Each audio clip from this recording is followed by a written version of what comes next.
What's going on, everybody? It's AG here. Week 2 of the college football season is officially in the books. So let's go ahead and discuss my Week 3 college football top 25, my AG poll, if you will. So we have some big movement this week. We had some losses. We had some upsets. We have some teams towards the top. Get some surprising upsets. Let's go ahead and talk about it. So 25, the first team entering my top 25 this week, Illinois. So I'm going to give them credit here for beating Kansas this week. Big win over a Big 12 contender. All right. Explosive offense, talking about Kansas. Illinois shut them down, held them 14 points, got the win there. Brett Bielema, always good for sneaking in the top 25 every now and then. Will they be here throughout the year? Probably not, but they're going to make it right now. So there's about 4 teams that I considered for this. Illinois, Nebraska, Vanderbilt is another one you could throw in there, and Boston College even you could throw in there for right now as far as teams that have gotten upsets over teams that, might warrant them some consideration for that top 30, top 35-ish spot. But Illinois comes in number 25. Number 24, Syracuse. Kyle McCord coming over to Syracuse from Ohio State. Big win here today over Georgia Tech. We did call that one. We did expect that one to happen. So we heard that upset here coming.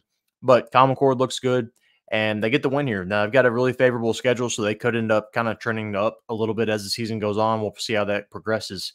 But they've got a talented roster under Fran Brown. We'll see how it goes. Number 23, West Virginia. So they've still just getting credit for having that top 10 loss to Penn State. Now, they didn't look the best in that game, but I'm pretty high on Penn State this year despite how they look today. So West Virginia stays in the top 23 with Garrett Greene, quarterback, a Big 12 contender. Number 22, Notre Dame, the biggest loser of this week, the biggest dropper. I really considered them bouncing them out of the top 25, but I figured I'd keep them at 22 because I would still pick them over Illinois or Syracuse, obviously. But this has kind of been the story of Marcus Freeman's tenure there. Solid games, solid wins throughout, but they still have those crappy losses. They lost to Marshall a couple years ago. They lose to Northern Illinois today, and their offense just couldn't get anything going. And you have to wonder if they don't make the playoff this year, does Marcus Freeman's hot seat heat up? I think it will. But Notre Dame coming in at 22. Now, they still could make the playoff, if they win out, but they just made it a lot harder on themselves. Number 21, Rutgers. They look good once again. Kyle Monunga returning to the Rutgers, Big Ten leading rusher last season. They've got a really manageable schedule. Go look at it. No reason they couldn't go undefeated, to be honest with you. Number 20, Kansas State.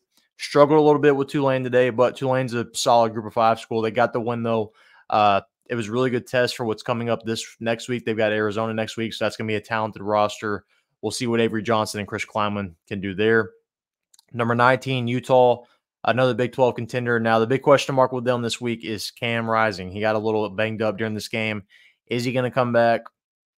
We're going to find out. He got tossed to the sideline, hit a Gatorade water cooler, and I think messed up his hand or his finger or something. So we'll see if that's long-term. Hopefully it's not, because if it's not, Utah could make the playoff and win the Big 12. But if it is, they might be in trouble. Number 18, Michigan. I'm going to keep them in right now and give them the benefit of the doubt, but they did not look good today. Now, they could be just Texas is that good. They could be on Georgia's level this year, or it could mean Michigan's bad. It could be a little in the middle of both. We'll see. But usually, even if Texas is good and Michigan is bad, going into Ann Arbor is still no easy task. But Texas kind of did whatever they wanted today, controlled them on offense, controlled them on defense. Michigan is going to really have to change some things and get some things fixed on offense in particular because – I don't know. I was under the impression going into the season that Alex Orji was going to be the starter, but he must have looked really bad in camp or something and not get that spot. And really makes you wonder if Michigan is really regarding not pushing for a transfer quarterback in the transfer portal. Imagine Kyle McCord on Michigan right now and just how much better they would be. Number 17, Iowa.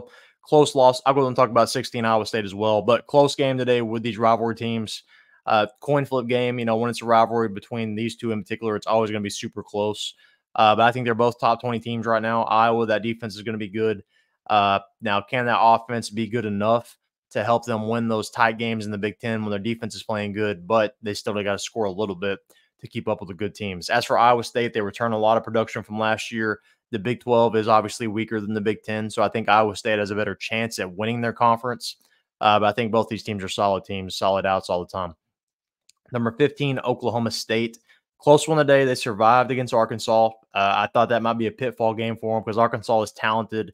and kind of give some teams some headaches in particular. And Oklahoma State's really up and down last year. They are still my favorite in the Big 12. Made the championship last year despite having such an up and down season, lost to Texas, but Oklahoma State gets the win, stays in the top 15. Number 14, Oregon. I consider dropping them a little lower here, and they might keep dropping every week if they keep looking like this. Struggled against Boise State today. Should have lost, to be honest with you. They got lucky that Boise State kept kicking them and punting them the ball instead of just squibbing it. They took 2 to the house. But Oregon, I don't know. They got to fix some things. If their O-line is struggling this bad with Boise State, which was a 1 game over 500 last year, keep that in mind when everybody's hopping up Boise State.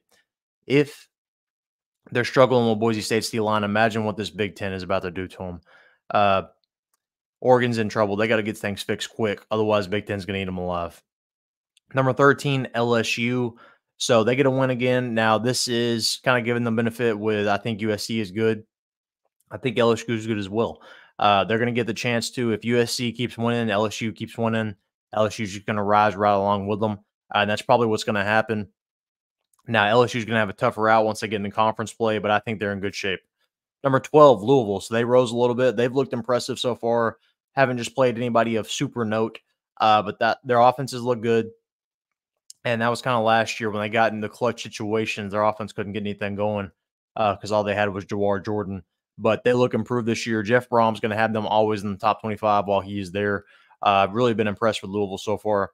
Number 11, Clemson. Really good bounce-back win for them. They put up like 50 points on Appalachian State in the first half. Appalachian State, a team I'm pretty high on. I think they're a top 5 G5 school. Clemson put it on them. Good bounce back from Georgia. And the thing with Clemson is, despite them getting destroyed by Georgia last week, not many teams on this list are not going to get that. Probably besides, I would say, probably the top 6. I think everybody's going to get beat like that, probably against Georgia. So Clemson's going to be fine. They could still win the ACC. Number 10, USC. Once again, this is off that LSU win. I think that, and they didn't do anything this week to change my mind. They look like a top 10 team right now. Number 9, Tennessee, probably the biggest winner of the week for me. NC State, I thought was a contender in the ACC. Still might be. And that would even make Tennessee's win even better. But they did whatever the heck they wanted against Tennessee. Put up 51 points on them. Tennessee looks like a top 10 team. They look like a playoff team. Nico looks good. Number 8, Cam Ward. If they can avoid a pitfall game, I think Miami is talented enough to make the playoff. Now, Mario Cristobal, has that happened before? No. They'll usually lose a game they shouldn't lose. But so far, I've been impressed. They are super talented. They are talented enough to make the playoff, no doubt. Number 7, Missouri. We're going to see what they're made of next week. They play Boston College. Could be a sneaky game for them. But Missouri, with their schedule, they should make the playoff if they can avoid any pitfall games like I was saying about Miami kind of. But Missouri returns a lot from last year and a really manageable schedule. Number 6, Penn State. They barely escaped today.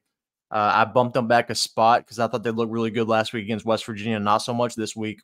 But they're going to be a solid out. I think they're the second best team in the Big Ten this year. Number 5, Ole Miss. They continue to look good, continue to dominate games. Now, they haven't played anybody just of note yet, but kind of like Louisville, they're doing what they need to do. They're killing the bad teams.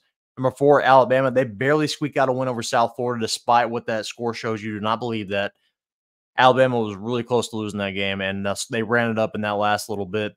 But Alabama did struggle with South Florida today. Number 3, Ohio State.